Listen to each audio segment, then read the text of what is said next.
Hello, everyone, and welcome back to Mr. English Podcast. I'm Emma, and I want to tell you about a habit that genuinely changed how I sound in English. And the strange part is I didn't know I was doing it for months.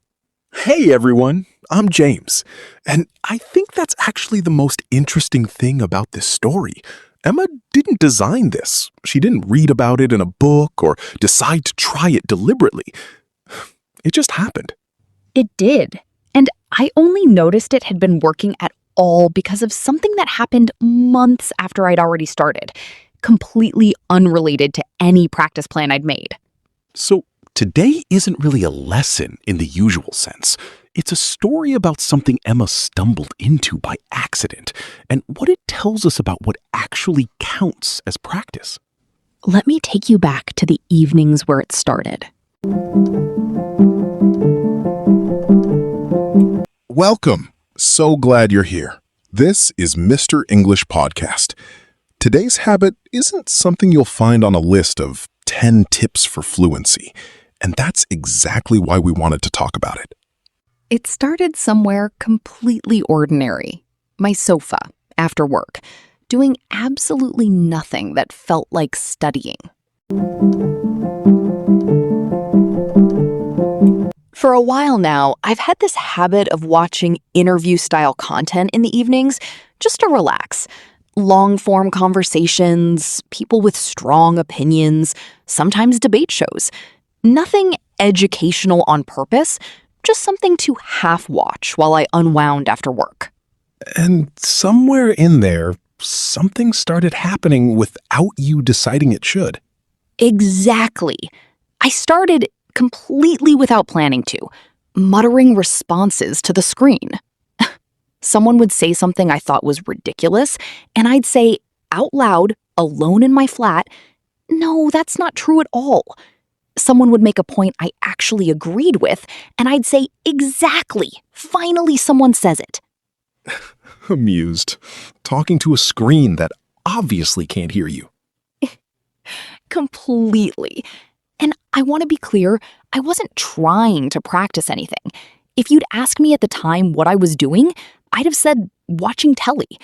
I genuinely had opinions about what these people were saying, and the opinions just came out of my mouth. In English, because that's the language the content was in. How long did this go on before you thought anything of it? Months. Genuinely months of just doing this most evenings. Never once writing it down, never once calling it practice, never once recording myself or checking if I was improving. It was just a thing I did while relaxing. Which is, I think, exactly why it worked, but we'll come back to that. What actually made you notice it? A real disagreement at work. Nothing dramatic. A colleague and I had genuinely different opinions about how a project should be handled in a meeting, in front of other people. And normally, in a moment like that, I'd feel the familiar lag, the lengthy translation gap, building the sentence carefully before saying anything. But this time? This time, I just responded instantly. A real, slightly sharp opinion, fully formed, out loud, with no noticeable gap at all. I said something like, "I see it completely differently, and here's why," and kept going smoothly for almost a full minute without once feeling that familiar internal scramble. And that's when you connected it to the evenings on the sofa? Not immediately, actually. It took me a moment afterwards, walking back to my desk, slightly surprised at myself. And then it hit me. The phrase I'd used, "I see it completely differently," was almost word for word something I'd muttered at my television weeks earlier, during some debate show, completely alone, about something that didn't matter to me at all in real life. The exact phrase. Almost exactly. And once I noticed that one, I started noticing others. Reactions, disagreements, ways of disagreeing politely but firmly. All of it had apparently been rehearsing itself for months, Well, I thought I was just relaxing after work. That's the part that genuinely surprised me when you first told me this. You hadn't been doing deliberate practice in any sense most people would recognize as practice. You'd been having real, unfiltered arguments with strangers who couldn't hear you, and somehow that built something a structured drill never had. It did. And actually, I remember one specific evening clearly because I said something out loud that, looking back, was completely wrong.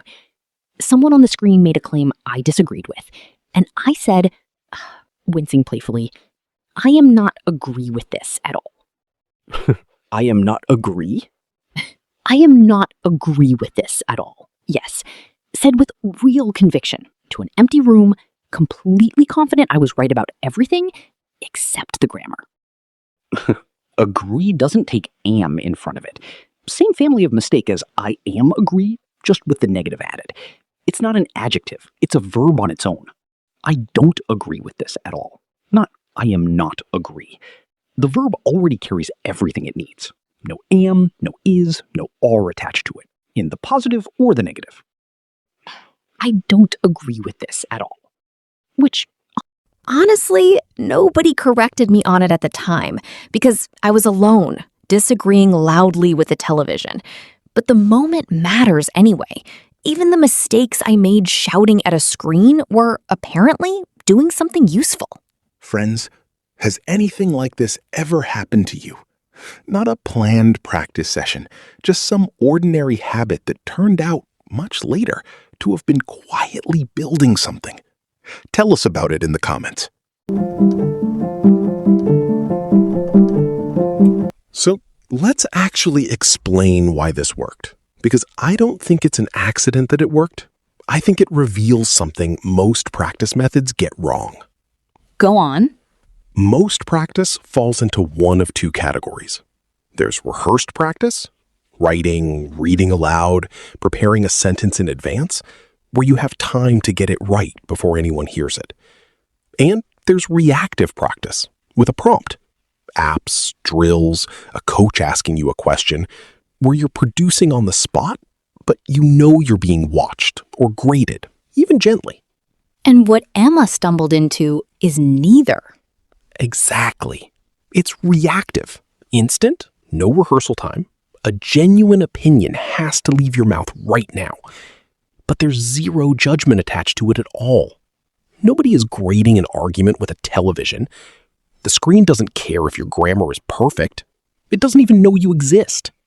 And that absence of judgment is what let the fear disappear completely. I wasn't editing myself down the way I did at that dinner years ago because there was genuinely nothing at stake. No first impression to protect. No audience at all except me. Which means what came out was fast, real, and unfiltered. Exactly the kind of production that real conversation actually demands, but practiced in a space with zero consequences for getting it wrong. The habit that actually worked was the one that never felt like a habit at all. I wasn't trying to improve. I was just genuinely annoyed at someone on a debate show in English because that's the language they were rude in. Friends, here's your first comment challenge. Think of one thing you watched recently that you had a strong opinion about. Tell us, right now, in the comments in English, what you'd have muttered back at the screen if you'd let yourself. So, if you want to try this, and I want to be honest, this isn't really a structured method. It's closer to a permission. There are 3 small things worth knowing. First, pick content that actually has opinions in it. Interviews, debates, review videos, even reaction videos work well. A calm nature documentary gives you nothing to push against. You need someone saying something you might actually disagree with, or agree with strongly.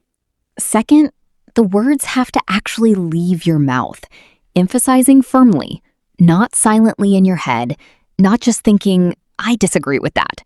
Said out loud, even quietly, even if you live with other people and have to mutter it under your breath. Silent disagreement doesn't train production. Only spoken disagreement does. And third, don't pause and rehearse the sentence first. The entire value of this habit is in the speed. If you stop the video, think carefully, build the perfect sentence, and then say it, you've turned it back into rehearsed practice, and you've lost exactly the thing that made it work for Emma. Let the first reasonable reaction come out, messy or not. And that's genuinely it. No recording yourself, no tracking, no notebook required for this one specifically. Though, if you want to combine it with something like our 3 things every night habit, that works beautifully too.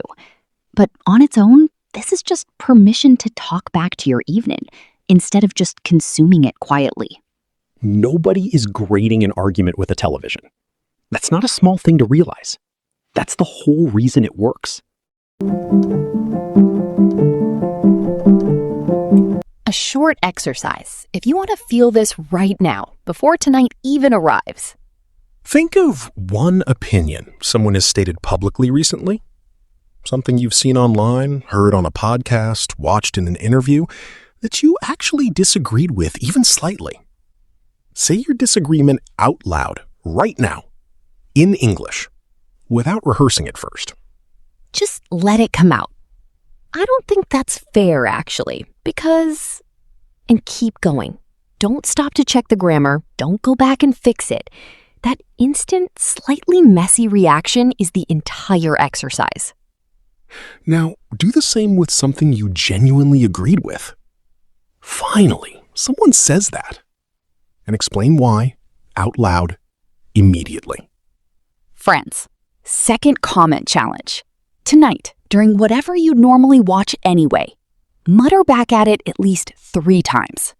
Not perfectly, not prepared, just real reactions, out loud. Tell us tomorrow what you muttered. This wasn't a structured plan. It wasn't even something Emma decided to do. It just happened, evening after evening, disguised as relaxing. And the effect showed up months later in a meeting that had nothing to do with television at all. I don't think the lesson here is go do this specific habit and you'll be fluent. I think the lesson is bigger than that. Some of the most useful practice doesn't look like practice at all. It looks like sitting on your sofa, mildly annoyed at a stranger, talking back to a screen that will never hear you. So tonight, no plan, no notebook, no 30-day challenge. Just put on whatever you'd normally watch, and the next time someone says something that makes you react, let the reaction out loud, in English, instead of just feeling it quietly. That's genuinely the whole ask. Zero pressure. Just permission. If today's episode meant something to you, please give it a like. It means a great deal to us. Share it with someone who spends hours consuming English content and still feels like nothing's sticking. Subscribe to Mr. English Podcast for a new episode every week. And tell us in the comments what you ended up muttering at your screen tonight. Nobody grades an argument with a television. Go have one. See you next time on Mr. English Podcast. Bye.